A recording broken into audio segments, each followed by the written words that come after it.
Hi hello నమస్తే welcome to our channel TGTV వార్తా కథనాలపై విశ్లేషణ కార్యక్రమం మార్నింగ్ న్యూస్ కు స్వాగతం. నేను మీ జర్నలిస్ట్ సత్య. ముందుగా రాష్ట్రంలో జరిగిన రాజకీయ పరిణామాలను కనుక పరిశీలించినట్లయితే ముఖ్యమంత్రి రేవంత్ రెడ్డి అభద్రతా భావంలో ఉన్నారా అని చెప్పి అంటే మరి అవుననే సమాధానమే వినిపిస్తుంది. అందులో భాగంగా సొంత పార్టీ ఎమ్మెల్యేల మీద అదేవిధంగా మంత్రుల మీద నిఘా ఏర్పాటు చేశాడని చెప్పి వార్తలు గుప్పుమంటున్నాయి. ఏదైతే తనకు వ్యతిరేకంగా అధిష్టానానికి ఫిర్యాదు చేసే వారి విషయంలో కానీ అదేవిధంగా తనకు వ్యతిరేకంగా వర్గాలు ఏర్పాటు చేసి ఎవరెవరు తన మీద మరి తనను గద్దెదించడానికి ప్రయత్నాలు సాగిస్తా ఉన్నారు, వారికి ఏ ఎమ్మెల్యే మరి ఇక్కడ అనుకూలంగా ఉన్నారనే విషయాన్ని కూలంకషంగా కూపీలాగుతున్నట్టుగా తెలుస్తా ఉన్నది. అందులో భాగంగా మరి వాళ్ళ మీద నిఘా ఏర్పాటు చేసిండ్రు. అందులో మరి ఫోన్ ట్యాపింగ్ కూడా జరుగుతున్నదా అని అంటే మరి నిన్నటి రోజున ఏదైతే విపక్ష నేత మరి పాడి కౌశిక్ రెడ్డి బీఆర్ఎస్ ఎమ్మెల్యే ఆయన చేసిన ఆరోపణలను బట్టి మరి ఫోన్ ట్యాపింగ్ ఇటు ప్రతిపక్ష ఎమ్మెల్యేలతో పాటు సొంత పార్టీ మరి ఎమ్మెల్యేల ఫోన్లు కూడా ట్యాపింగ్ చేస్తున్నారనే అనుమానాలు వ్యక్తమవుతా ఉన్న విషయాన్ని మనం ఇక్కడ ప్రధానంగా గమనించవచ్చు. ఒకవైపు హైడ్రా మరి కాంగ్రెస్ ప్రభుత్వంలో పార్టీలో చిచ్చు పెట్టింది అని చెప్పడంలో అతిశయోక్తి లేదు. కేవలం మరి హైడ్రాను తీసుకొచ్చి తమను అప్రతిష్ట పాలు చేయడానికే ప్రయత్నం చేసిండు రేవంత్ రెడ్డి అని చెప్పి పొంగులేటి శ్రీనివాసరెడ్డి, అదేవిధంగా ఏదైతే తన మంత్రి పదవిని అడ్డుకోవడానికి ప్రయత్నాలు చేస్తా ఉన్నాడని చెప్పి ఒకవైపు వివేక్ మరి ఇక్కడ రేవంత్ రెడ్డి మీద గుర్రుగా ఉన్నట్టుగా కనిపిస్తా ఉన్నది. అదేవిధంగా వివిధ కాంగ్రెస్ పార్టీ పెద్దలు కూడా వాళ్ళందరూ తమ తమ మరి ఏవైతే హైడ్రా పరిధిలోకి వచ్చేటి ఏదైతే బఫర్ జోన్లు అదేవిధంగా ఎఫ్టీఎల్ జోన్లని నాలాల మీద ఉన్నాయని చెప్పి తమ మీద ఆరోపణలు మరి వస్తున్నాయి. వాటి అన్నిటి మీద కూడా అధిష్టానానికి ఫిర్యాదు చేసిరు. కావాలని తమను డిఫేమ్ చేయడానికే మరి హైడ్రాను రంగంలోకి దించిండ్రు. మరి దీని ద్వారా ఇక్కడ కాంగ్రెస్ పార్టీ ఇబ్బంది పడతా ఉన్నది. మరి అందరికీ కూడా ఏదైతే మనందరం కాంగ్రెస్ పార్టీ అంతా కూడా మరి ఇక్కడ పేదల వ్యతిరేకిగా ముద్రపడతా ఉన్నది. పేదల ఇళ్లను కూడా రాత్రి కూల్చేసిన సంఘటనలు ఉన్నాయి. దీంతో ప్రజల లోపల మరి కాంగ్రెస్ మీద వ్యతిరేకత ఏర్పడతా ఉన్నది. మరోవైపు రేవంత్ రెడ్డి స్వలాభం కోసమే ప్రయత్నాలు చేస్తా ఉన్నాడు అని చెప్పి కూడా మరి ఇక్కడ ఆరోపణలు వెలువడుతున్నాయి. అదేవిధంగా అధిష్టానానికి ఫిర్యాదులు నిత్యం వెలువడుతూ ఉన్నాయి. అదేవిధంగా ఢిల్లీలో కూడా అధిష్టానానికి ఫిర్యాదులు చేసే వారి మీద కూడా ఒక కన్నేసి ఉంచాలని చెప్పి మరి అధికారులు ఏదైతే మరి నిఘా అధికారులకు మరి అక్కడ ఆదేశాలు జారీ చేసినట్టుగా ఏదైతే సీఎంఓ నుంచి అధికారులు జారీ చేసినట్టుగా మరి ఆరోపణలు విమర్శలు వెలువడతా ఉన్న నేపథ్యంలో మరి మరోవైపు చూసుకున్నట్టయితే గురుకులాల మీద పూర్తిగా నిర్లక్ష్యం వహిస్తోంది ప్రభుత్వం. గురుకులాలను నిర్వీర్యం చేయడానికే ప్రయత్నం చేస్తా ఉన్నది. అందులో భాగంగా గెస్ట్ ఫ్యాకల్టీని మరి రాత్రి సుమారు 6,000 మందిని తొలగించడంతో మరి ఇక్కడ విద్యార్థులందరూ కూడా రోడ్డెక్కుతున్న పరిస్థితి. మరోవైపు గురుకులాల్లో మరి ఇక్కడ పురుగులన్నం అదేవిధంగా ఫుడ్ పాయిజన్లు అదేవిధంగా సౌకర్యాలు లేనితోటి ఒక్కొక్కరుగా గురుకులాల నుంచి విద్యార్థులు మరి తరలి వెళ్లిపోతున్న పరిస్థితిని కూడా మనం ఇక్కడ గమనించవచ్చు. కొత్తగా చేరే వారికి కూడా ఇక్కడ ఆసక్తి లేకుండా చేస్తా ఉన్నది ప్రభుత్వం. 9 నెలల కాలంలో గురుకులాలను పూర్తిగా నిర్వీర్యం చేస్తా ఉన్నది. మరోవైపు గురుకుల వ్యవస్థకు చెక్ పెట్టనున్నా అంటే అవుననే సమాధానం వినిపిస్తున్న అంశాన్ని కూడా మనం ఇక్కడ ప్రధానంగా గమనించవచ్చు. వార్తా కథనాలను కనుక పరిశీలించినట్లయితే ముందుగా నమస్తే తెలంగాణ దినపత్రికలో ఆవరణ దీక్షలకు దిగుతాం, గురుకుల పార్ట్ టైం గెస్ట్ ఫ్యాకల్టీ స్పష్టీకరణ. 2వ రోజు సొసైటీ కార్యాలయం ఎదురు ధర్నా, సమాధానం ఇవ్వకుండానే వెళ్లిపోయిన సెక్రటరీ అని చెప్పి టీచర్ల కోసం లొల్లి. ఈ రకంగా మరి గురుకుల టీచర్లు ఎవరైతే గెస్ట్ ఫ్యాకల్టీ ఉన్నారో వాళ్ళను మరి ఇక్కడ విద్యా సంవత్సరం మధ్యలో వాళ్ళను తొలగించి మాకు అన్యాయం చేయొద్దు, మరి ఇక్కడ తాత్కాలిక అధ్యాపకులను తొలగిస్తూ ప్రభుత్వం నిర్ణయం తీసుకోవడం వివాదాస్పదం అవుతున్న వేళ లెక్చరర్లకు మద్దతుగా విద్యార్థులు తరగతులు బహిష్కరించి ధర్నా చేపట్టారు. విద్యా సంవత్సరం మధ్యలో ఫ్యాకల్టీని మార్చొద్దు, మా భవిష్యత్తును ప్రశ్నార్థకం చేయొద్దు అని చెప్పి రోడ్డెక్కిర్రు. సుమారు మరి ఇక్కడ విద్యార్థులందరూ కూడా రోడ్డెక్కి ఆందోళన చేస్తున్న పరిస్థితిని మనం ఇక్కడ గమనించవచ్చు. ఇది గెస్ట్ ఫ్యాకల్టీ కోసం అయితే, మరోవైపు ఇక్కడ గురుకులాల పరిస్థితి ఏ విధంగా ఉందంటే గురుకులం ఖాళీ, నిర్వహణ వైఫల్యంతో గురుకులాలు ఖాళీ అవుతున్నాయి. సమస్యలపై రోజుకొచ్చోట విద్యార్థులు ఆందోళన పడబడుతున్నారు. అప్పటికీ ప్రభుత్వం అధికార యంత్రాంగం స్పందించకపోతే ఈ బడి మాకద్దు అంటూ గుడ్ బై చెబుతున్నారు. రంగారెడ్డి జిల్లా నాదర్గులు ఉన్న కందుకూరు గురుకులంలో ఇలాంటి పరిస్థితి నెలకొన్నది. ఇప్పటికే 7 విద్యార్థులు టీసీ తీసుకుని వెళ్ళిపోగా మిగిలిన వారు ఇంటిదారి పట్టే యోచనలో ఉన్నారు. గురువారం గురుకులానికి వెళ్లిన ఎమ్మెల్యే సబితా ఇంద్రారెడ్డి అక్కడ విద్యార్థుల అవస్థలను చూసి చెల్లించిపోయారని చెప్పి మరి గురుకులాల పరిస్థితి ఈ రకంగా దిగజారిపోతా ఉన్నది. మరి ఏదైతే తెలంగాణ ఏర్పాటు తర్వాత కేసీఆర్ ముఖ్యమంత్రిగా తీసుకున్న నిర్ణయాలు గురుకులాల ఏర్పాటుకు సంబంధించి మరి ఇక్కడ గురుకుల వ్యవస్థ అనేది ఒక పటిష్టంగా ఏర్పడ్డది. దానికి మరి ఆర్ఎస్ ప్రవీణ్ కుమార్ ను నియమించి గురుకులాలను మరింత పటిష్టం చేసిన పరిస్థితిని కూడా మనం ఇక్కడ ప్రధానంగా గమనించవచ్చు.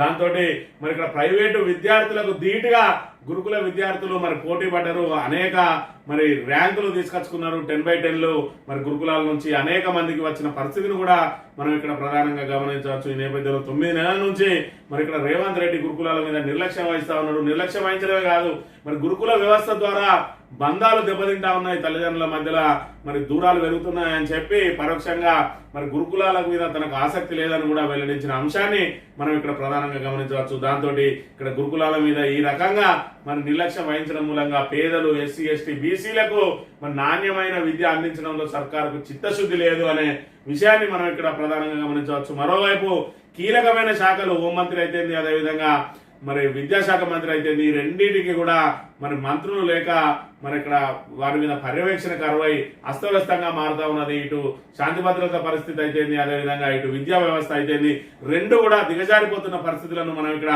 ఏదైతే విద్యాశాఖకు సంబంధించి గురుకులాల ఏ విధంగా నిర్వీర్యం అయితేనే చూడవచ్చు. అదేవిధంగా ఇక్కడ మరి శాంతి భద్రతలకు సంబంధించి నిన్న రోజున జైనూరు సంఘటన చూసుకున్నట్టయితే, జైనూరులో మరి ఇక్కడ మరి వీరంగం సృష్టించిన వాళ్ళు ఏదైతే మరి ఆదివాసీ మహిళ మీద అత్యాచార యత్నం చేసి ఆమెను హత్య చేయబోయిండో దానికి సంబంధించి పోలీసుల వైఫల్యాలను ఎండగడుతూ ఈరోజు నిన్న రోజున మొత్తం మరి జైనూరు అంతా కూడా రణరంగంగా మారింది. దాంతో ఇక్కడ పోలీస్ పహారాలో ఉన్నది ఇప్పుడు జైనూరు. మరి ఇదంతా కూడా ఇటు శాంతి భద్రతలు క్షీణించి పోలీసు వ్యవస్థ పూర్తి స్థాయిలో 9 నెలల్లోనే మరి ఫ్రెండ్లీ పోలీస్ గా ఉన్న వ్యవస్థ కాస్త పూర్తిగా ఏదైతే ప్రతిపక్షాలను అనగదొక్కి అక్రమ కేసులు పెట్టడంలో మరి అత్యుత్సాహం చూపే పోలీసులు ఇక్కడ ప్రజల మాన ప్రాణాలకు రక్షణ కల్పించడంలో మాత్రం ఇక్కడ విఫలమయ్యారని చెప్పక తప్పని పరిస్థితి. ఇక్కడ జైనూరు సంగతి చూసుకున్నట్టయితే పోలీస్ పహారాలో జైనూరు 1000 మందితో పటిష్ట బందోబస్తు, 48 గంటల పాటు 144 సెక్షన్ విధింపు, మరో 4 ఏజెన్సీ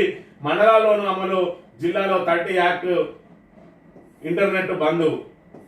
జైనూరులోనే డీజీ, ఐజీ, 3 ఎస్పీల మకాం, అక్కడికి వెళ్లకుండా ఎమ్మెల్యే కోవలక్ష్మికి అడ్డగింత, Adilabad MLA Payal Shankar house arrest, రెచ్చగొట్టే వ్యాఖ్యలు చేయొద్దంటున్న తెలంగాణ పోలీస్, ఘటనపై వివరాలు ఇవ్వాలని ఎస్టీ కమిషన్ ఆదేశం, గాంధీ దవాఖానాలో మంత్రి సీతక్కను నిలదీత అని చెప్పి ఇక్కడ జైనూరుకు సంబంధించి అక్కడ ప్రజాప్రతినిధులు వాళ్ళని పరామర్శించడానికి వెళ్తే కూడా లోపలికి అలో చేయని పరిస్థితి. అక్కడ 30 యాక్ట్ పెట్టారు, 144 సెక్షన్ విధించిన, 48 గంటల పాటు అక్కడ 3 ఎస్పీలతో పాటు డీజీ, ఐజీలు కూడా అక్కడే మకాం వేసి ఈరోజు మన పరిస్థితిని అదుపులోకి తీసుకురావాల్సిన దుస్థితి ఏర్పడ్డది. ఒకవేళ పోలీసులే కనుక మరి ముందస్తుగా స్పందించి ఉంటే వాళ్ళు కనుక శాంతి భద్రతల పరిరక్షణలో కనుక మరి కఠినంగా మరి వ్యవహరించి ఉంటే పరిస్థితి ఇంత దూరం వచ్చేది కాదు. వాళ్ళు కేవలం ప్రతిపక్షాలను వేధించడానికి, అక్రమ కేసులు పెట్టడానికి, అధికార పార్టీ మరి నాయకుల అడుగులకు మడుగులొత్తడానికి తప్ప ఇక్కడ ప్రజల మాన ప్రాణాలకు రక్షణ కల్పించే విషయంలో మాత్రం పూర్తి స్థాయిలో నిర్లక్ష్యం వహిస్తున్నారనే విషయాన్ని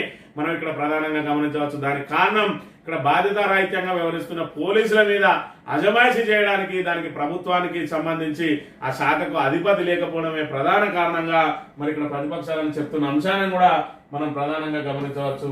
ఇక సర్కారు వెనకడుగు కొనతం విడుదల, డిజిటల్ మీడియా మాజీ డైరెక్టర్ అదుపులోకి తీసుకున్న పోలీసులు ఉదయం ఇంటి నుంచి సిసిఎస్ కు తరలింపు, 8 గంటల పాటు విచారణ, తెలంగాణ వాదుల నుంచి వ్యతిరేకత, తరలి వచ్చిన బీఆర్ఎస్ నాయకులు ఏ ఆధారాలతో పట్టుకెళ్లారంటూ సమాధానం చెప్పని పోలీసులు, అక్రమ కేసులో దిలీప్ ను అరెస్ట్ చేశారంటూ ప్రచారం, రోజంతా హైడ్రామా, వ్యతిరేకతతో దిగి వచ్చిన సర్కార్ చివరికి 41 సిఆర్పిసి నోటీసులు ఇచ్చి విడుదల అని చెప్పి మరి ఏదైతే సోషల్ మీడియాలో మరి ఒక మత విద్వేషాలు రెచ్చగొట్టడానికి ప్రయత్నం చేస్తా ఉన్నాడని చెప్పి ఇక్కడ కొనతం దిలీప్ను నిన్నటి రోజున అరెస్ట్ చేసి తీసుకెళ్లి సుమారు 8 గంటల పాటు నిర్బంధించి మరి ఇక్కడ విచారణ చేసిండ్రు.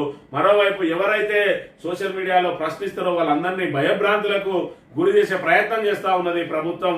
మరి ఏదైతే వాళ్ళను తీసుకెళ్లి అక్రమ కేసులు బనాయించి వాళ్ళ మీద ఏదైతే ప్రభుత్వ వ్యతిరేకతను మరి ప్రజల దృష్టికి తీసుకురాకుండా వాళ్ళని అరికట్టే ప్రయత్నం చేస్తా ఉన్నది. ఇప్పటికే ప్రధాన మీడియానంతా కూడా చెప్పు చేతుల్లో పెట్టుకున్నది మరి కాంగ్రెస్ ప్రభుత్వం. ఈరోజు సోషల్ మీడియా మాత్రమే మరి ప్రభుత్వ వైఫల్యాలను ప్రశ్నిస్తున్న నేపథ్యంలో ఆ సోషల్ మీడియా గొంతు కూడా నొక్కడానికి మరి అక్రమ కేసులను ఎంచుకున్నది. ఇక్కడ పోలీసుల అత్యుత్సాహం మరి ఇలాంటి వారిని అరెస్ట్ చేయడం చేయడం, ఏదైతే సోషల్ మీడియాలో ప్రశ్నించే వారిని, యూట్యూబ్ ఛానల్ పెట్టిన వాళ్ళను, మరి ఏదైతే వాట్సాప్ అదే విధంగా ఫేస్బుక్ ద్వారా మరి ప్రభుత్వాన్ని ప్రశ్నించే వారందరినీ కూడా అణచివేసే ప్రయత్నాలు చేస్తూ ఉన్నది.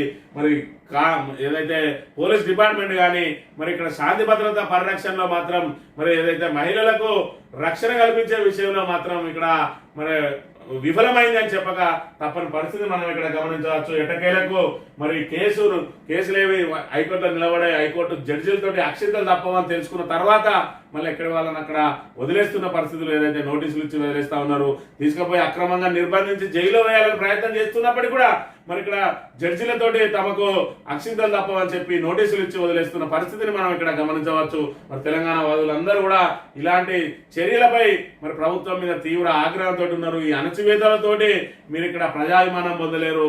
మరి ఎవరెవరినైతే అణచివేస్తారో వాళ్ళు ఉప్పెరలా లేచి మళ్ళీ మీ పతనానికి వాళ్ళే కారణం అవుతారు అని చెప్పి కూడా చెప్తున్న పరిస్థితిని మనం ఇక్కడ ప్రధానంగా గమనించవచ్చు.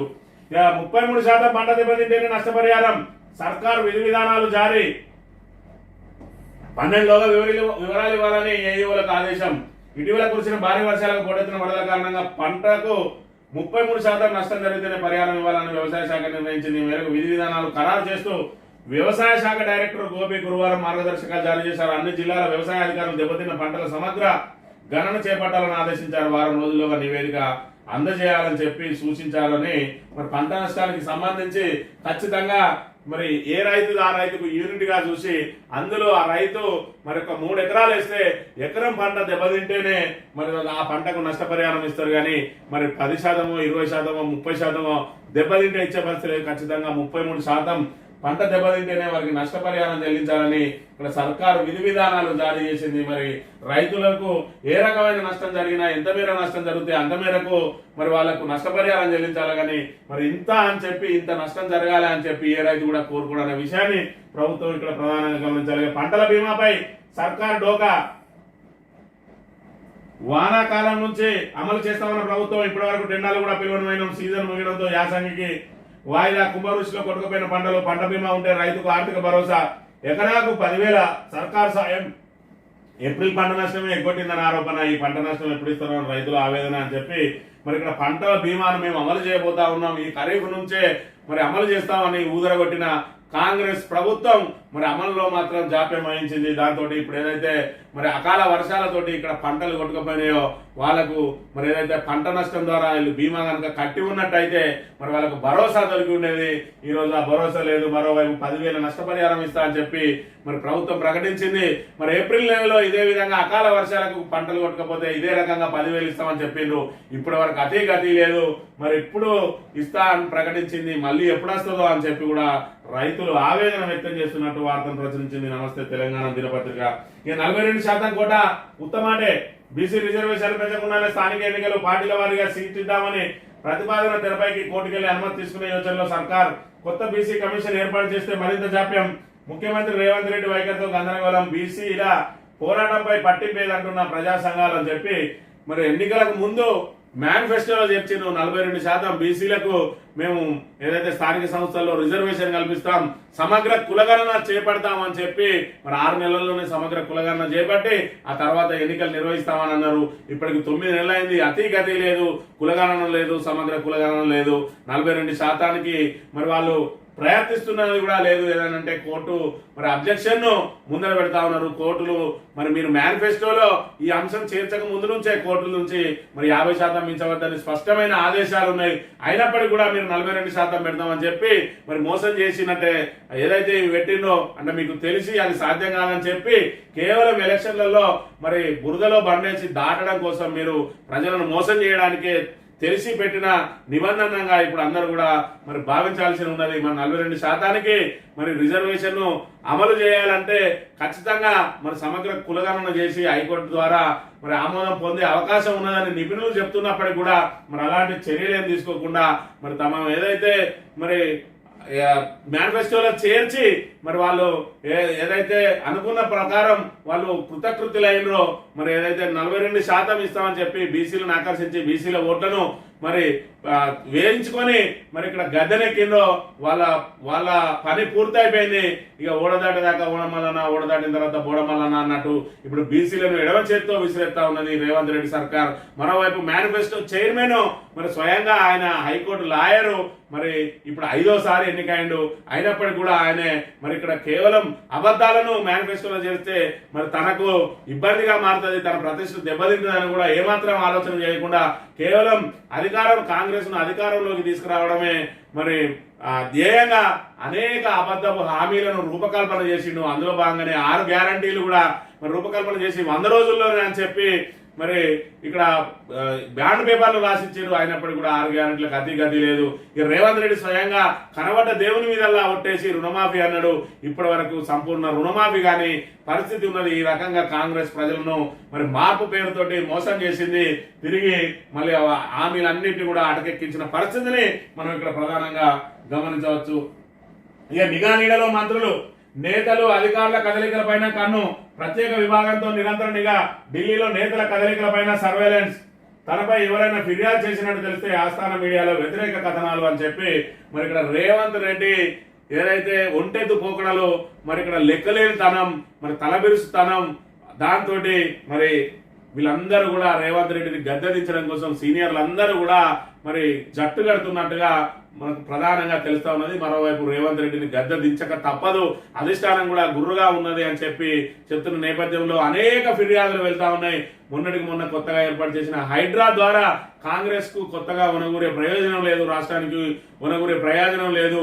అన్ని వర్గాల ప్రజల్లో కూడా కాంగ్రెస్ మీద వ్యతిరేకత ఏర్పడతా ఉన్నది. కేవలం ఆయనను ఇటు ప్రతిపక్షాలను అణచివేయడానికి, అదేవిధంగా అధికార పక్ష నేతలను చెప్పు చేతుల్లో పెట్టుకోవడానికి ఎవరైతే మరి తనకు వాళ్ళతో పోటీ ఏర్పడుతుంది అనుకున్నారో వాళ్ళను తను తొక్కి పెట్టడం కోసమే హైడ్రాను వాడుకుంటా ఉన్నానని చెప్పి ఎప్పటికప్పుడు మరి అధిష్టానానికి ఫిర్యాదులు వెళ్తా ఉన్నాయి. అదేవిధంగా ఆయన తలబిరుస్థానానికి సంబంధించి, ఆయన నోటి దురుసుకు సంబంధించి కూడా మరి అనేక ఫిర్యాదులు వెళ్తున్నాయి. దాని ద్వారా కాంగ్రెస్ పార్టీ ప్రతిష్ట దెబ్బతింటా ఉన్నది. మరి దాన్ని ఏదైతే ముఖ్యమంత్రిగా మాట్లాడిన మాటలు అది కాంగ్రెస్ పార్టీగా ప్రజల్లోకి వెళ్తున్నాయి. కాబట్టి మరి ప్రజల్లో కాంగ్రెస్ పార్టీ చులకన అవుతా ఉన్నది. 130 సంవత్సరాల చరిత్ర కలిగిన కాంగ్రెస్ పార్టీకి 3 ఏళ్ల కింద వచ్చిన రేవంత్ రెడ్డి వచ్చి కాంగ్రెస్ ప్రతిష్టను దెబ్బతీస్తా ఉన్నాడు. తక్షణం ఆయనను మార్చాలని చెప్పి సీనియర్లు ఎప్పటికప్పుడు డిమాండ్లు చేస్తున్న నేపథ్యంలో వారితోటి అంటగాగుతున్నది ఎవరు, ఏ ఎమ్మెల్యే వాళ్లకు మద్దతుగా నిలుస్తా ఉన్నారని చెప్పి రేవంత్ రెడ్డి కొత్తగా నిఘా ఏర్పాటు చేసిండు. అదేవిధంగా మంత్రుల మీద కూడా నిఘా ఏర్పాటు చేసినట్టుగా ఇక్కడ అనుమానాలు వ్యక్తం అవుతా ఉన్నాయి. మరోవైపు ఆయన కుర్చీని దించడానికి మరి ప్రయత్నాలు చేస్తున్నట్టుగా ఇక్కడ రాజగోపాల్ రెడ్డి బహిరంగంగానే మరి ఆయన చేసిన వ్యాఖ్యలను బట్టి ప్రజలకు అర్థమైంది. ఏదైతే మరి నల్గొండ జిల్లాలో మరి అక్కడ ఉత్తమ్ కుమార్ రెడ్డి మరి ఆ సభ సందర్భంగా, భువనగిరి సభ సందర్భంగా ఉత్తమ్ కుమార్ రెడ్డి కాబోయే ముఖ్యమంత్రి అని చెప్పి, తనకు నాలుక మీద మచ్చలు ఉన్నాయని చెప్పి మరి ఆయన రేవంత్ రెడ్డి మీద ఉన్న ఆక్రోశాన్ని వెలగక్కిండు. తనకు మంత్రి పదవిని ఆఫర్ చేసి తన స్నేహితుడిని ఎంపీగా గెలిపించుకుని తన ద్వారా లబ్ధి పొంది ఈ రోజు తనకు మంత్రి పదవి రాకుండా అడ్డుకుంటా ఉన్నాడని చెప్పి ఏకంగా ఆయన ముఖ్యమంత్రిని పదవి నుంచే దించడానికి ఏదైతే సీనియర్లు చేస్తా ఉన్నారో వాళ్ళందరినీ పక్షాన మరి రాజగోపాల్ రెడ్డి కూడా నిలిచిన అంశాన్ని మనం ఇక్కడ గమనించవచ్చు. దానికి ఆయన ఒక అడుగు ముందుకేసి బహిరంగంగానే ఉత్తమ్ కుమార్ రెడ్డి ముఖ్యమంత్రి అని వ్యాఖ్యలు చేసిన నేపథ్యంలో వారితో ఎవరెవరు అంటగాగుతా ఉన్నారు అని చెప్పి కూడా మరి ఇక్కడ ప్రయత్నాలు చేస్తున్న పరిస్థితిని మనం ఇక్కడ ప్రధానంగా గమనించవచ్చు.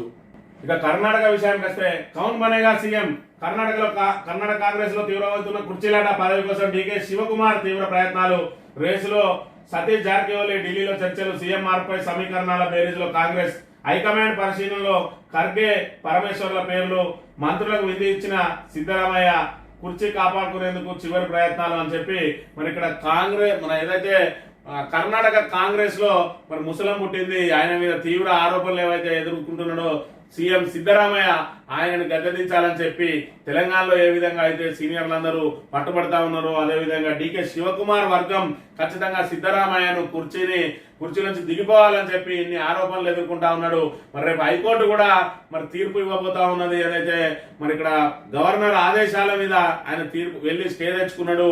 మరి విచారణ జరగకుండా ఖచ్చితంగా హైకోర్టులో కూడా విచారణ చేయాలని చెప్పి వస్తుంది. కాబట్టి దానికంటే ముందే సీఎం సిద్ధరామయ్య కుర్చీ దిగిపోవాలని చెప్పి, అదే విధంగా మరి కుర్చీ దిగిపోతే నెక్స్ట్ ఎవరు అనే దాని మీద వాళ్ళు పోటీలు పడతా ఉన్నారు. ఇప్పటికే డీకే శివకుమార్ కు మరి ముఖ్యమంత్రి పదవిని ఆశించిండు. పూర్తి స్థాయిలో కాంగ్రెస్ ను కర్ణాటకలో గెలిపించడంలో మరి తన బుధ సంఘాల మీద వేసుకొని కర్ణాటక కాంగ్రెస్ ను అధికారంలోకి తీసుకురావడంలో ప్రయత్నాలు చేసిందని చెప్పి డీకే శివకుమార్ కు పేరున్నది. అయినప్పటికీ ఆయన మీద పలు ఆరోపణలు ఉన్నాయని చెప్పి ఆయన ముఖ్యమంత్రిగా చేయకుండా ఉప ముఖ్యమంత్రి పదవికి పరిమితం చేసిన నేపథ్యంలో ఇప్పుడు ఖచ్చితంగా తనకు ముఖ్యమంత్రి పదవి అప్పగించాల్సిందే అని చెప్పి ఆయన తీవ్ర ప్రయత్నాలు చేస్తా ఉన్నాడు. మరోవైపు మరి హోమ్ మినిస్టర్ అదే పరమేశ్వర, అదే విధంగా మరి ఇంకో మంత్రి సతీష్ జార్కిహోలీ కూడా మరి ముఖ్యమంత్రి పదవి కోసం తమ ప్రయత్నాలు సాగిస్తా ఉన్నారని చెప్పి, అదేవిధంగా మరి మల్లికార్జున ఖర్గేనే ముఖ్యమంత్రిగా పెడితే ఎలా ఉంటుందని చెప్పి కూడా కాంగ్రెస్ అధిష్టానం ఆలోచిస్తున్నట్టుగా తెలిసింది. ఏది ఏమైనా కూడా కర్ణాటకలో ముఖ్యమంత్రి మార్పు అనేది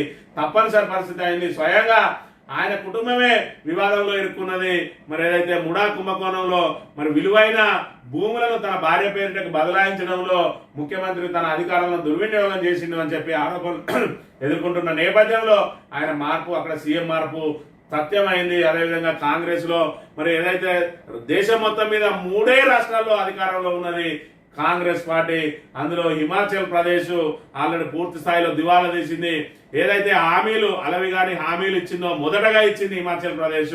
ఆ హిమాచల్ ప్రదేశ్ లో పూర్తి స్థాయిలో మరి జీతాలు ఇవ్వలేని పరిస్థితి ఉన్నది. ఈ రోజు ఇచ్చిన హామీలన్నింటినీ కూడా వెనక్కి తీసుకుంటా ఉన్నది. అక్కడ ఉచిత బస్సు ప్రారంభమైంది.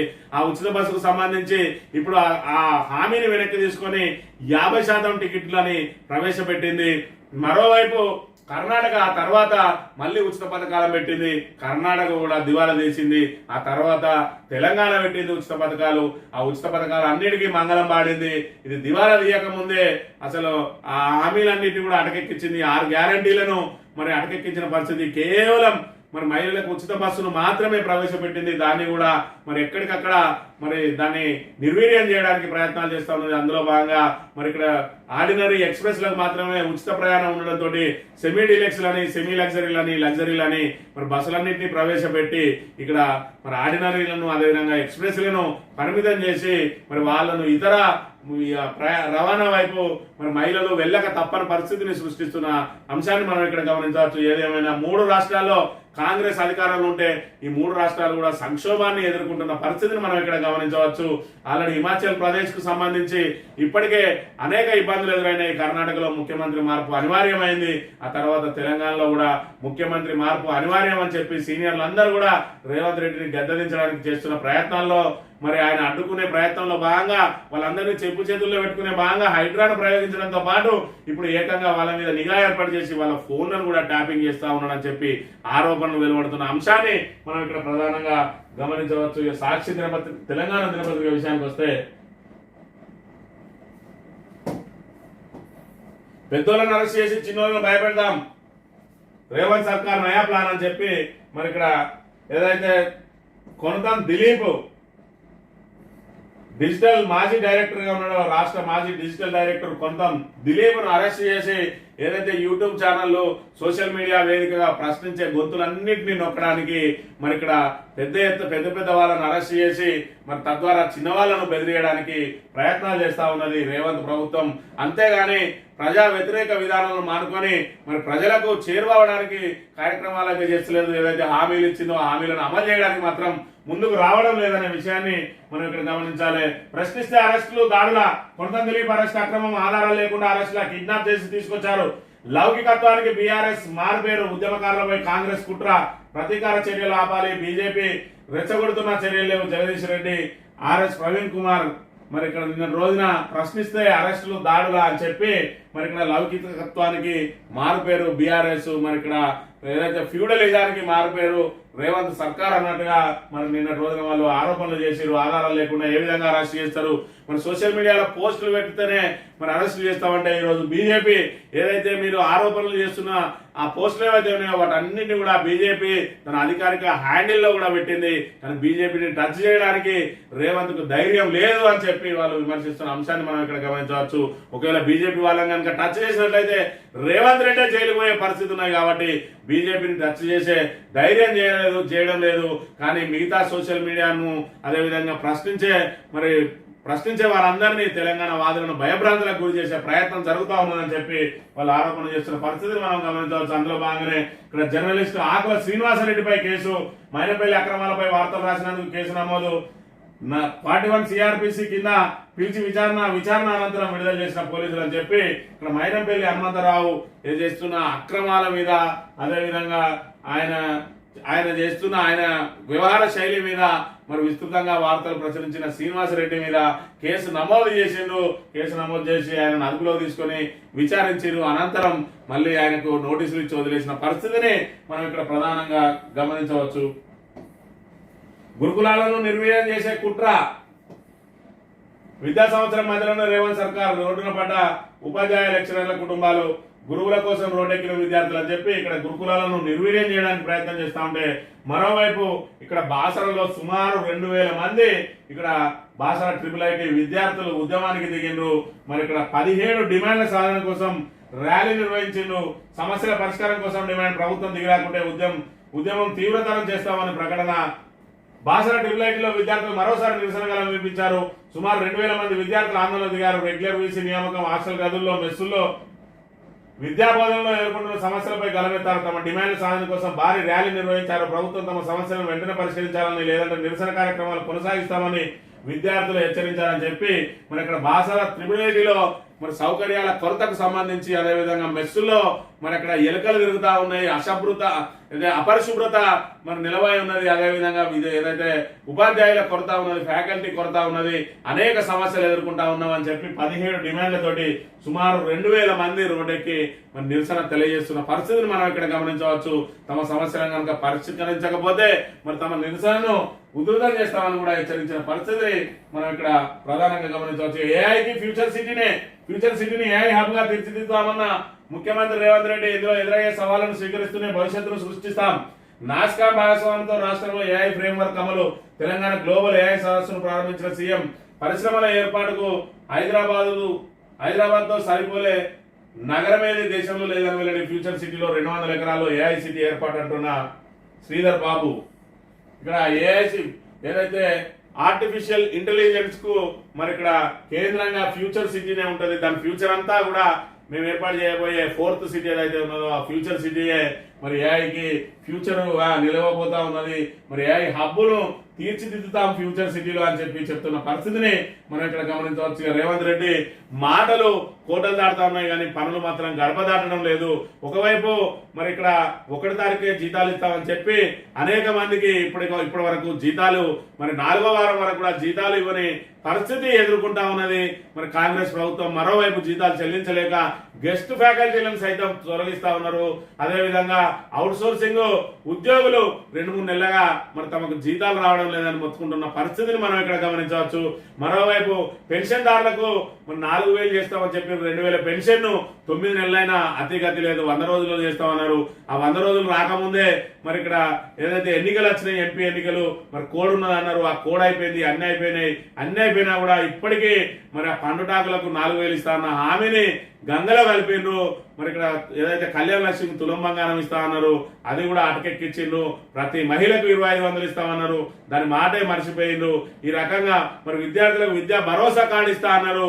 ఉన్న రియంబర్స్మెంట్ నే ఎగబెట్టే ప్రయత్నం చేస్తా ఉన్న పరిస్థితులలో మరి ఇక్కడ మాటలు మాత్రం ఏది మరి మొదలు పెట్టినా కూడా అది ఎంత దూరం వెళ్తుందో తెలియదు కానీ దానికి మరి అరచేతిలో వైకుంఠం మాత్రం చూపిస్తా ఉన్నాడు రేవంత్ రెడ్డి అనేదల్లా మరి అతిశయోక్తి లేదనే విషయాన్ని మనం ఇక్కడ ప్రధానంగా గమనించాలి. ఇక భూమి రాళ్లపాలు, బతుకు రోడ్ల పాలు, అసలే ఇల్లు సామాగ్రి అంతా నీడముని నష్టమైన గిరిజనులు, దానికి తోడు జీవనాధారమైన పొలాలు రాళ్లపాలు కావడంపై ఆవేదన. ఆకేరు వాగు ఉధృతితో 1000 ఎకరాల పైగా భూముల్లో ఇసుక రాళ్ల మెడలు, అవి సాగు పరికచ్చుకాలా చేయాలంటే ₹1,00,000 వెచ్చించాల్సిన దుస్థితి, ఏం చేయాలో ఎలా బతకాలో తెలియడం లేదంటూ ఆందోళన అని చెప్పి నిన్న రోజున ఏదైతే వాగులు పొంగి వరదలు వచ్చి మరి ఇక్కడ అనేక నష్టం జరిగిందో, పంట నష్టం జరిగింది. అదేవిధంగా నివాస గృహాల్లోకి నీళ్లు చేరి బురద మేటలు వేసి ఇంట్లో ఉన్న సామాగ్రి అంతా కూడా, ఎలక్ట్రానిక్ పరికరాలన్నీ కూడా, అదేవిధంగా విలువైన డాక్యుమెంట్లు అన్ని కూడా నాశనమైన నేపథ్యంలో ఈ రోజు మరి వాళ్ళ గిరిజనుల పొలాల్లో ఇసుక మేటలు వేసినాయి, అదేవిధంగా రాళ్ల మేటలు వేసినాయి. మరి ఇప్పుడు దీన్ని సాగుకు యోగ్యంగా చేసుకోవాలంటే మరి సుమారు 1,00,000 నుంచి 4-5 లక్షల వరకు మరి ఎకరాకు ఖర్చు అయ్యే అవకాశం ఉన్న నేపథ్యంలో వాళ్ళు మరి పరిస్థితులలో మళ్ళీ దాన్ని సాగుకు యోగ్యంగా ఏ విధంగా తీర్చిదిద్దుకోగలరు, మరి గిరిజనులకు మరి వాళ్ళ బతుకు రోడ్డు పాలైంది అని చెప్పి ఇక్కడ ప్రధానంగా వార్త ప్రచురించింది సాక్షి దినపత్రిక.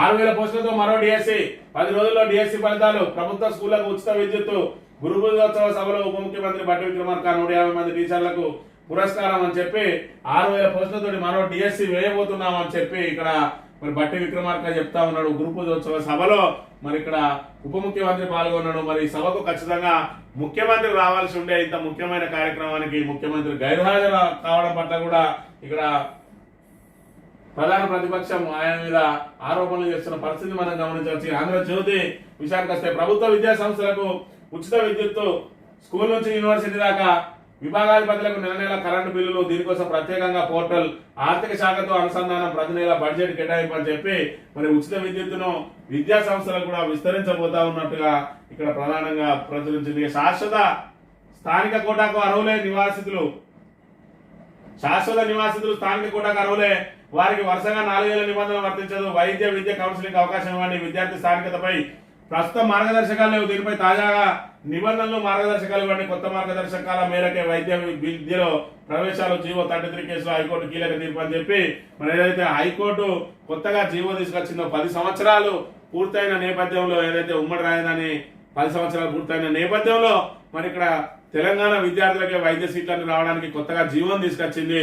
అయితే కొండ నాలికకు మందేస్తే ఉన్న నాలిక ఊడిపోయినట్లు వాళ్ళు తెచ్చిన జీవోతోటి తెలంగాణ విద్యార్థులే మరి ఇక్కడ స్థానికేతరుగా పరిగణించబడే ప్రమాదం ఏర్పడ్డది. వాళ్ళు రూపొందించిన నిబంధనతోటి inter first year second year తో పాటు వరుసగా 4 సంవత్సరాలు మరి ఎక్కడ చదివితే మరి తెలంగాణ చదివిన వాళ్ళనే నిర్వాసిత మన స్థానికులుగా గుర్తిస్తామని చెప్పి నిబంధన రూపొందించింది.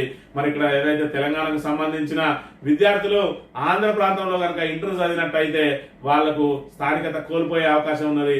మరి ఈ రకంగా ప్రభుత్వం ఏదైనా కొత్త జీవోను తీసుకొచ్చినట్టయితే అది మరి తెలంగాణ ప్రజలకు విస్తృతంగా ఉపయోగపడే విధంగా ఉండాలి. కానీ తెలంగాణ ప్రజలే ఇక్కడ స్థానికేతరులుగా, తెలంగాణ విద్యార్థులే స్థానికేతరులుగా రూపొందించబడే జీవోను ఏర్పాటు చేసిందని హైకోర్టు మరి ఇక్కడ ప్రభుత్వం మీద మండిపడ్డది. మరి ఆ జీవోను రద్దు చేసినట్టయితే దేశంలో ఉన్న ప్రతి ఒక్కరు కూడా స్థానికులుగా మరి ఆ స్థానిక కోటాలో సీటు పొందే అవకాశం ఉంటాయి. కాబట్టి ఆ జీవోను తాము తొలగిస్తలేమని మరి ఇక్కడ నివాసితులుగా ఎవరైతే ఉన్నారో ఇంటర్ బయట చదివిండు 4 సంవత్సరాల నిబంధనను దాన్ని పరిగణలోకి తీసుకోకుండా ఇక్కడ మరి శాశ్వత నివాసితులు ఎవరైతే ఉన్నారో వాళ్ళందరినీ స్థానికులుగానే పరిగణించాలని చెప్తూ కొత్త మార్గదర్శకాలు ఏర్పాటు చేయాలని చెప్పి హైకోర్టు ఆదేశించిన నేపథ్యంలో మరి గతంలో ఏదైతే బీఆర్ఎస్ పార్టీ చెప్పినట్టుగా మరి ఆ జీవో ద్వారా స్థానికులకి అన్యాయం జరిగే పరిస్థితిని ఏదైతే గగ్గోలు పెట్టిందో ఈ రోజు హైకోర్టు అదే నిజమని చెప్పిన పరిస్థితిని కూడా మనం ఇక్కడ ప్రధానంగా గమనించవచ్చు. దక్షిణ త్రిపులార్ భూముల విలువ డబుల్, ఉమ్మడి మెదకులో సేకరించే భూముల విలువ పెంపు. ఈ నెల 1 నుంచే ధరలను అందుబాటులోకి. కేసీఆర్ ఫామ్ హౌస్ ఉన్న ఎర్రవెల్లిలో రెట్టింపు పైగా. రీజనల్ రింగ్ రోడ్ లో భాగంగా దక్షిణ భాగంలో భూములను కోల్పోతున్న అన్నదాతల కొత్తలో కొంత ఊరట. మెదక్, సంగారెడ్డి, సిద్దిపేట రెవెన్యూ జిల్లాల మీదుగా వెళ్లే రోడ్డు మార్గం కోసం సేకరించనున్న భూముల రికార్డు విలువను రాష్ట్ర ప్రభుత్వం పెంచింది. కేసీఆర్ ఫామ్ హౌస్ ఉన్న సిద్దిపేట జిల్లా గజ్వేల్ నియోజకవర్గ పరిధిలో మర్కూక్ మండలం ఎర్రవేలి గ్రామంలో ఓ 2 సర్వే నెంబర్ల భూముల రేట్లు రెట్టింపులకు పైగా పెరిగాయి. సంగారెడ్డి జిల్లా కలాగూరులోను ఇంతే. మెదక్ జిల్లా తూప్రాన్లో అతి సమీపంలో అత్యంత ఖరీదైన 2 పంటలు పండే నాగులపల్లి సేకరించనున్న 105 ఎకరాల భూమి విలువ దాదాపుగా 2 పైగా పెరిగింది. మొత్తం మీద త్రిపులార్ దక్షిణ భాగం భూసేకరణ విషయంలో ఆంధ్రజ్యోతి చెప్పిందే నిజమైందని చెప్పి మరి ఇక్కడ ఈ తాబేదారు చెప్పిందట.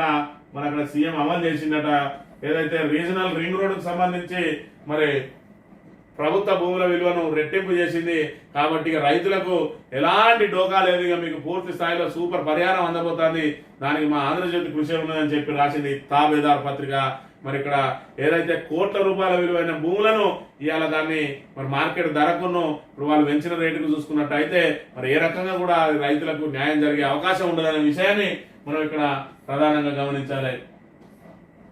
కోరుకుంటున్న ఖమ్మం నివాసాలకు చేరుతున్న బాధితులు వరద నష్టంపై ఇంటింటి సర్వే. ఇంటికే నిత్యావసరాలు, బ్యాంక్ ఖాతాల సేకరణ. నేడు 10,000 సాయం.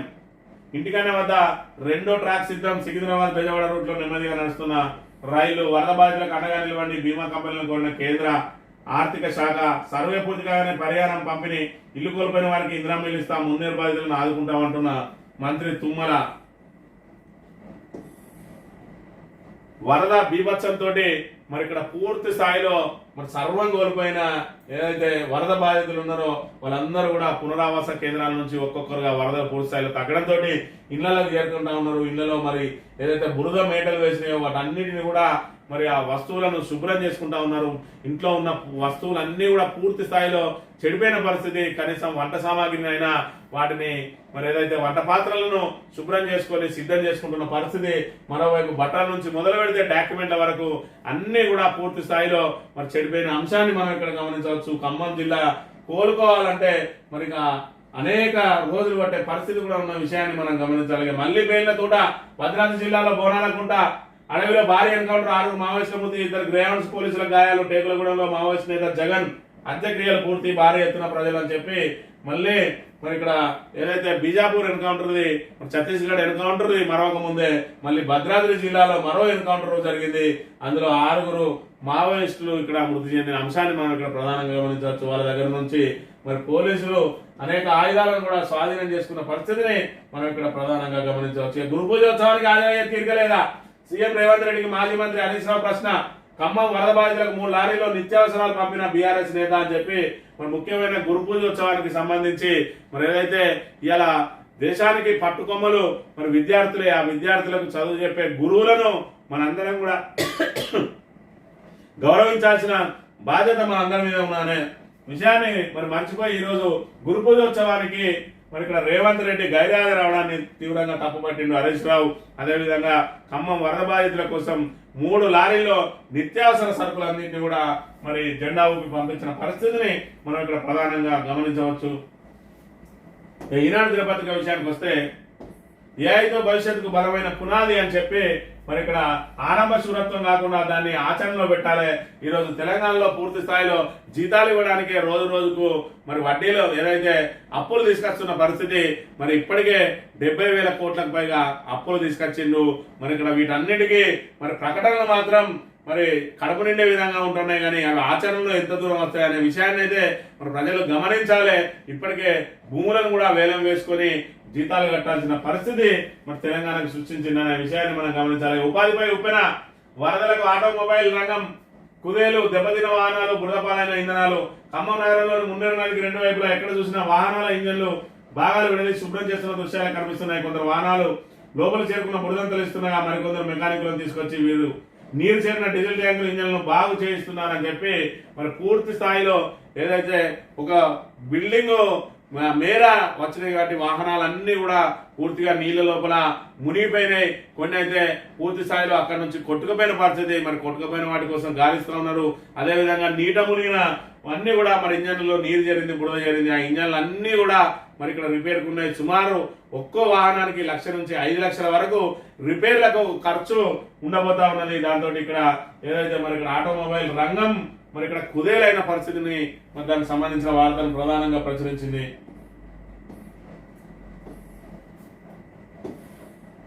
ప్రమాదంతో ప్రయాణం. జిల్లా కేంద్రం మంచిర్యాలకు 14 కిలోమీటర్ల దూరంలో మందమరి ఉన్నది. సమీపంలోని పెద్దవాగుపై వంతెన నిర్మించకపోవడంతో వాగు అవతల ఉన్న తెరుగుగూడెంతో పాటు కాసిపేట మండలంలోని మావిళ్ళగూడ, పెద్ద ధర్మారం, చిన్న ధర్మారం, అశోక్ నగర్, గోండుగూడెం, కొమ్మగూడెం గ్రామాల ప్రజలు తీవ్ర ఇబ్బందులు పడుతున్నారు.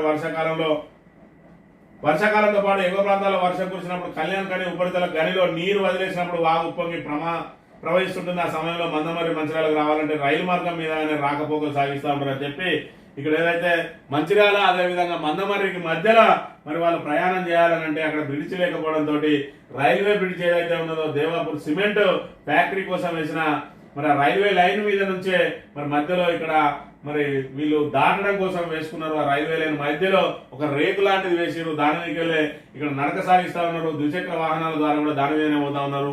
మరి అది అత్యంత ప్రమాదకరమైనదే. ఎందుకంటే అక్కడ నుంచి రైలు కనుక గూడ్స్ రైలు వచ్చినట్టయితే వాళ్ళు గమనించకపోతే ఖచ్చితంగా అక్కడ నుంచి తప్పించుకునే పరిస్థితి లేదు. దీన్ని మార్గ మధ్యంలో ఉంటే మరి అందులో వాగులో దూకేయడం తప్ప మరో మార్గం లేదు. ఈ రకంగా మన 17 మంది సుమారు 17 మంది ఇలాంటి ప్రమాదాల్లో చిక్కుకొని కూడా మరణించినట్టుగా రికార్డులు ఉన్నాయి. అయినప్పటికీ కూడా ఆ వంతెన నిర్మాణం మీద ఇంకా మరి పాలకులు నిర్లక్ష్యం వహిస్తా ఉన్నారని చెప్పి విషయాన్ని మనం ఇక్కడ ప్రధానంగా గమనించాలి. రైతు బీమాకు యాప్ రాష్ట్ర ప్రభుత్వ నిర్ణయం. తెలంగాణలో అమలు చేస్తున్న రైతు బీమా పథకం కోసం మొబైల్ యాప్ను తయారు చేయాలని రాష్ట్ర ప్రభుత్వం నిర్ణయించింది. సాంకేతిక సమస్యలను నివారించి పథకాన్ని సజావుగా అమలు చేసేందుకు దీనికి రూపకల్పన చేస్తా ఉన్నానని చెప్పి రైతు బీమాకు ఒక యాప్ను తయారు చేస్తా ఉన్నాం.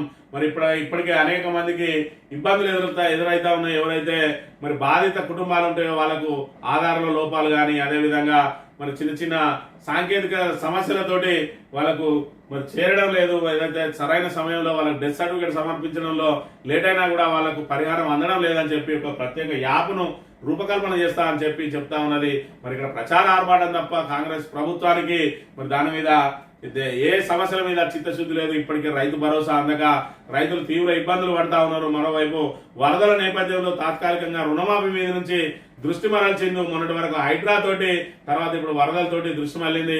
అయినప్పటికీ కూడా రైతులు నానా ఇబ్బందులు పడతా ఉన్నారు. ఇప్పటికీ పూర్తి స్థాయిలో వాళ్ళకు మరి ఏదైతే అర్హులైన రైతులకు ఇంకా 2 లక్షల వరకు రుణమాఫీ కాలేదు.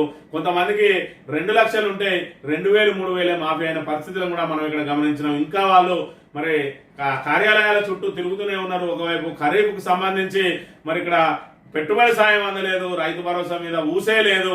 మరోవైపు రైతు బీమాకు ఇప్పుడు కొత్త యాప్ అని అంటా ఉన్నారు. ఏదైతే రూపాయి ఖర్చు లేని మరి ఆ అంశాలను తెర మీదకి తీసుకొచ్చి దాన్ని ప్రచార ఆర్భాటం చేసుకుంటున్నది కాంగ్రెస్ ప్రభుత్వం తప్ప రైతులకు అండదండగా నిలవాల్సిన సమయంలో వారికి సరైన సమయంలో చేయూత అందిస్తలేదు అనే విషయాన్ని మనం ఇక్కడ ప్రధానంగా గమనించాలి. తక్షణమే రైతు భరోసాను విడుదల చేసి రైతులకు అండగా నిలవాల్సిన అవసరం ఉన్నది. అదేవిధంగా బేషరతుగా 2 లక్షల వరకు ఏదైతే రుణమాఫీ చేస్తామని ప్రకటించిందో దాన్ని మరి తక్షణం అమలు చేయాల్సిన అవసరం ఉన్నది. రోజుకు ఒక కొత్త ప్రకటనలతోటి ఏ అని, 4th సిటీ అని, ఫ్యూచర్ సిటీ అని, మరి కొత్త మూసి ప్రక్షాళనలని కొత్త అంశాలను తెర మీదకి తీసుకొచ్చి ఏదైతే మరి ఇక్కడ సంక్షేమ పథకాలన్నింటినీ కూడా మరి తుంగలో దొక్కిన అంశాన్ని మరి ఇప్పటికైనా ప్రభుత్వం మరి దాన్ని విస్మరించకుండా ఖచ్చితంగా సంక్షేమ పథకాలను అమలు చేయాల్సిన అవసరం ఉన్నది. మరోవైపు మరి వాళ్ళు ఇచ్చిన హామీలతోటి ఇప్పటికే హిమాచల్ ప్రదేశ్ మరి పూర్తి స్థాయిలో కూరుకుపోయింది, సంక్షోభంలో కూరుకుపోయింది. మరి నేడో రేపో కర్ణాటకలో కూడా ప్రభుత్వం మారబోతా ఉన్నది.